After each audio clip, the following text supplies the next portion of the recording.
अस्सलामुअलैकुम फ्रेंड, उम्मीद है आप जहाँ भी होंगे खैरियत से होंगे। दोस्तों, आज हमारे एक प्यारे भाई ने कमेंट्स किया है।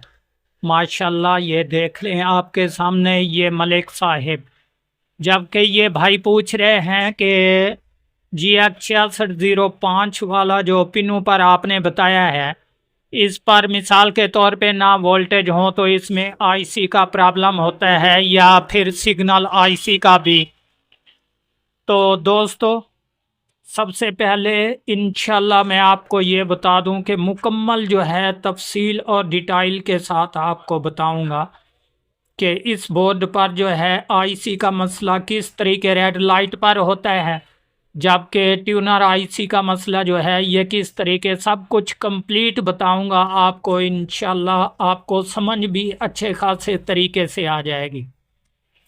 सो फ्रेंड, आपसे रिक्वेस्ट है कि इस वीडियो को स्किप मत करें ताकि आपको अच्छे खासे तरीके से समझ आ सके। दोस्तों, सबसे पहले आपको ये बता दूं कि जब हमारा ये GX6605 वाला ये आईसी डेड होता है, ख़राब हो जाता है, तो वो कौन सी जगह पर वोल्टेज रुक जाते हैं, और ट्यूनर आईसी जब ख़राब होगा तो वो कौन सी जगह पर वोल्टेज रुकेंगे, ये सब कुछ अभी बताता हूँ।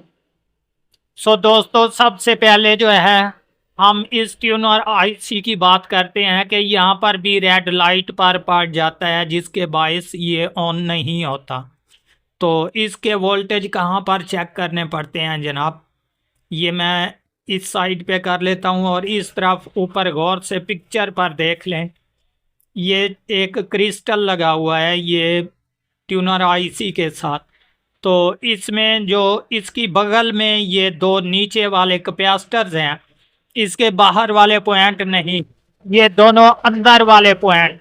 जबकि अंदर वाले जो दो पॉइंट हैं यहाँ पर आपको 0.7 वोल्टेज मिलेंगे। कितने वोल्टेज? 0.76, यानी कि 75, 70, 75 इतने वोल्टेज आपको मिलेंगे, आधे से पौना वोल्टेज। तो समझ लें कि ये हमारा ट्यूनर आईसी बिल्कुल कंप्लीट है, ये ओके है। जबकि ये सिग्नल का प्रॉब्लम दे तो उसकी मर्जी, वरना इसको ऑन करने के लिए ये कंप्लीट होगा। ये हो गई मुकम्मल इंफॉर्मेशन ट्यूनर आईसी की।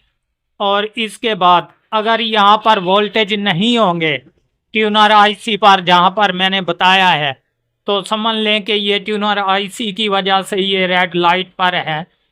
तब भी जो है ये यहाँ पर पिन नंबर 5 पर वोल्टेज नहीं देता। जबकि ट्यूनर आईसी का प्रॉब्लम हो फिर भी जो है पिन नंबर 5 पर वोल्टेज नहीं देगा।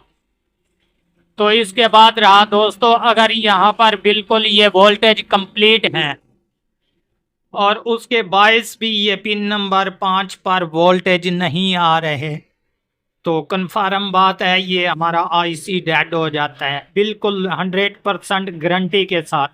चाहे इसका फ्लैश चेंज कर लें, ट्यूनर चेंज कर लें, जो कुछ कर लें, जितने तक ये मेन आईसी जो है चेंज नहीं करेंगे ये ओके नहीं होगा। तो इसके अलावा फ्रेंड, एक और भी इजी आपको इसके साथ सलूशन बताता हूं कि यहाँ पर भी अगर मिसाल के तौर पे वोल्टेज कंप्लीट हो, पिन नंबर 5 पर भी और 6 पर तो होते हैं, पिन नंबर 1 पर भी होते हैं वीसीसी वोल्टेज, और आईआर वाले पिन नंबर 6 पर भी होते हैं। जबकि आईसी का जब भी मसला पड़ेगा ये पिन नंबर 5 पर वोल्टेज नहीं होंगे। तो इसके बाद अगर मैं आपको समझा रहा हूँ कि पिन नंबर 5 पर भी वोल्टेज कंप्लीट हो, तो उसके बाद जो है इसके दो मसले बनते हैं जनाब, जो कि मैं वो भी इंशाल्लाह आपको कन्फर्म बता देता हूँ। वो कौन से मसले होते हैं? सबसे पहला हमारा इसके फ्लैश का मसला होता है, जबकि हमें फ्लैश चेंज करना पड़ता है। अगर चेंज करने के बायस भी नहीं ऑन हो रहा, तो ये भी मैंने 100% रिसर्च किया है कि कभी कभार बाज़ औक़ात इस तरह के भी आईसी ख़राब हो जाते हैं कि यहाँ पर वोल्टेज होंगे और तब भी ये ऑन नहीं होगा, हालांकि मैंने चेंज किए उसके बाद ये ओके हो गए। सो दोस्तों ये देख लें आपके सामने, ये मैंने आईसी चिप उतार के और लगाई हुई है, यहाँ पर भी ये भी कंप्लीट ऑन है। उम्मीद करता हूँ ये वीडियो आपको बहुत ज़बरदस्त लगी होगी। अगर ये वीडियो पसंद आए तो कमेंट्स में कोई ना कोई जो है वापसी पे मैसेज ज़रूर रिप्लाई करेंगे ताकि मेरी हौसला अफजाई हो जाए। और आपका बहुत बहुत शुक्रिया। अल्लाह हाफिज़।